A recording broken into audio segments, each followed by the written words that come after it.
اللہ تعالیٰ نے انسان کو اس طریقے سے تخلیق کیا ہے کہ وہ جس چیز کو دیکھتا ہے یقین کرنے لگتا ہے، اور اگر کوئی چیز اس کی نظروں سے اوجھل ہو تو اس پر یقین کرنا اس کے لیے بہت ہی مشکل ہوتا ہے، کیونکہ ہم سب کو اس بات کا بخوبی علم ہے کہ یہ دنیا صرف ایک امتحان کی جگہ ہے اور ہر ایک شخص کو اس کے کیے کا بدلہ روز محشر دیا جائے گا، اور ہمارا اس بات پر بھی ایمان ہے کہ بیماری کا کسی انسان کا ہو جانا اور اس کی شفا دونوں اللہ تعالیٰ کے ہاتھ میں ہے۔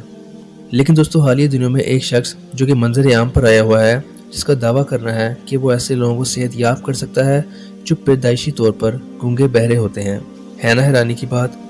اس شخص کا نام ڈاکٹر مولا علی کردستانی ہے، اور یہ شخص عراق کا رہائشی ہے، اور وہاں پر بھی یہ لوگوں کا علاج کرتا تھا۔ تو یہ شخص اب پاکستان کے دورے پر آیا ہوا ہے اور اس کو تقریباً 1 ماہ ہو گیا ہے، اور پاکستان کی عوام کی ایک بہت بڑی تعداد اس شخص کے پیچھے بھاگی چلی جا رہی ہے تاکہ ان کے وہ بچے جو گونگے اور بہرے ہیں ان کا علاج ہو سکے۔ دوستو، قرآن پاک کی سورہ شعراء کی آیت نمبر 80 میں فرمان ہے، اور جب میں بیمار ہوتا ہوں تو مجھے شفا دیتا ہے۔ دوستو، بے شک شفا اللہ تعالیٰ کے ہاتھ میں ہے۔ اس کی مثال ایسی ہے کہ جب کرونا وائرس اس دنیا میں آیا تو مختلف ممالک میں اس کی احتیاطی تدابیر وغیرہ جیسے موضوعات پر بحث ہونے لگی۔ ایک شخص نے دوسرے شخص سے کہا کہ اگر ہم ایک دوسرے سے دوری اختیار کر لیں تو اس بیماری سے قابو پایا جا سکتا ہے، کیونکہ یہ بیماری ایک دوسرے کے ساتھ جڑنے سے پھیلتی ہے، اس کے علاوہ تو اس بیماری کے پھیلنے کا سوال ہی نہیں پیدا ہوتا۔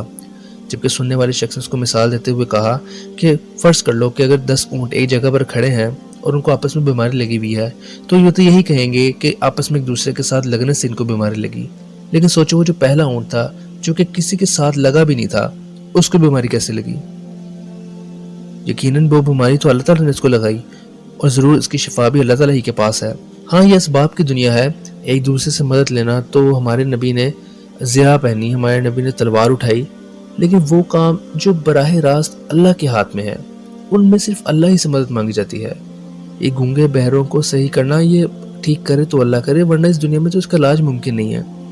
ہاں، ان فیوچر یہ ممکن ہو سکتا ہے کہ اگر دنیا اتنی ترقی کر جائے ٹیکنالوجی کی دوڑ میں کہ وہ کلیم کر سکے میڈیکل سائنس کہ ہاں ہمارے پاس اس کا علاج موجود ہے، تب اس چیز کو مانا جا سکتا ہے، وہ بھی میڈیکل طریقے سے۔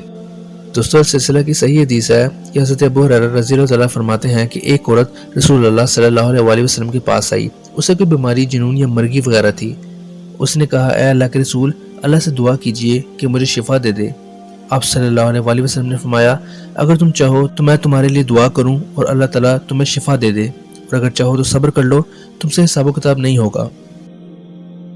دوستو، یہ شخص جو اپنی ویڈیوز میں لوگوں کو ٹھیک کر رہا ہوتا ہے، یہ سب سے پہلے ڈیسائیڈڈ ہوتا ہے۔ اگر آسان الفاظ میں اس کو بتاؤں تو یہ پری پلاننگ اس کو آپ کہہ سکتے ہیں، یعنی علاج کرنے سے پہلے کچھ لوگوں کو پیسہ دیا جاتا ہے اور جھوٹی ایکٹنگ کرنے کا بولا جاتا ہے تاکہ کسی کو یہ نہ لگے کہ یہ سب جھوٹ یا نکلی ہے۔ ایسے لوگوں پر بہت حیرانی ہوتی ہے جو نیڈر ہو کر یہ سب کر رہے ہوتے ہیں۔ ایسے جعلی لوگوں کو یہ پتہ ہوتا ہے کہ برصغیر یعنی پاکستان، انڈیا جیسے ممالک میں ہی ان کی دکان چل سکتی ہے، کیونکہ یہاں پر لوگ اللہ جیسی بلند ہستی کو چھوڑ کر ان پیر و فقیروں کے پاس جاتے ہیں، جبکہ ان پیر و فقیروں کی خود کی زندگی کے مسائل ہوتے ہیں۔ اور دوستو، اس میں کوئی شک نہیں کہ یہی قرب قیامت کی نشانیاں ہیں کہ اللہ تعالیٰ کے نبی صلی اللہ علیہ وسلم نے فرمایا تھا کہ میرے بعد 30 دجال کھڑے ہوں گے۔ جب ہی ہم آج دیکھتے ہیں کہ کوئی کھڑا ہو کر نبوت کا دعویٰ کر لیتا ہے یا کوئی شفاعت دینے کا۔ دوستو، مسلمانوں کے ایمان کا یہ عالم ہے کہ یہ بلا وجہ ہی اس شخص کے پیچھے بھاگے چلے جا رہے ہیں۔ جب دجال آئے گا تب مسلمانوں کا کیا حال ہوگا؟ تو یہ صاحب بھی الو بنا رہے ہیں، اور قوم الحمدللہ اس میں بہت سے ہمارے دینی لحاظ سے پڑھے لکھے لوگ بھی ہیں، دنیاوی لحاظ سے اچھے ایجوکیٹڈ لوگ بھی ہیں، جن کو شوق ہے ان روحانی ٹوپی ڈراموں سے الو بننے کا، بن رہے ہیں۔ وہ کہہ رہے ہیں گونگے کو بولنا سکھا رہا ہے اور بہروں کو سننا سکھا رہا ہے، الو بنانے کے علاوہ یہ کچھ بھی نہیں سکھا رہا۔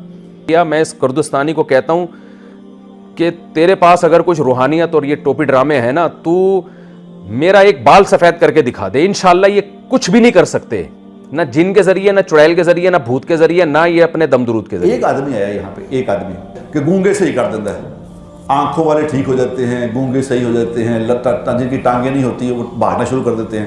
مجھے لوگوں نے ٹیلی فون کر کر کے مار دیا، سارا پاکستان پاگل ہو گیا اس بات پہ کہ جی میرے بچے ٹھیک کرا دو، میرے دنیا اس کے پیچھے ہو گئی۔ خدا دا واسطہ، اگر یہ اس طرح کوئی دم پڑ کے ٹھیک کرنا شروع کر دے تو ساری دنیا کے ہسپتال بند ہو جائیں، ساری دنیا کی میڈیسن فیل ہو جائے۔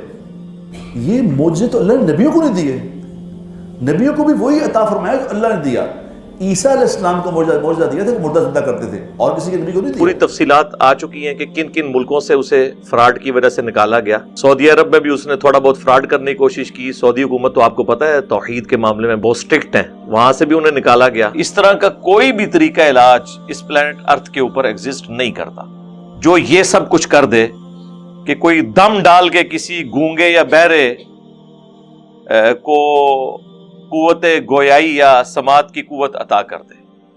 امپاسبل ہے اس دنیا کے اندر, اور یہ میں اب کی بات نہیں کر رہا, قیامت تک کے لیے امپاسبل ہے. کوئی طریقہ علاج ایسا ہے نہیں ہے. جس طریقے سے وہ اللہ ہم سب کو دجال کے فتنے سے اور اس طریقے کی گمراہیوں سے ہماری حفاظت فرمائے. آمین.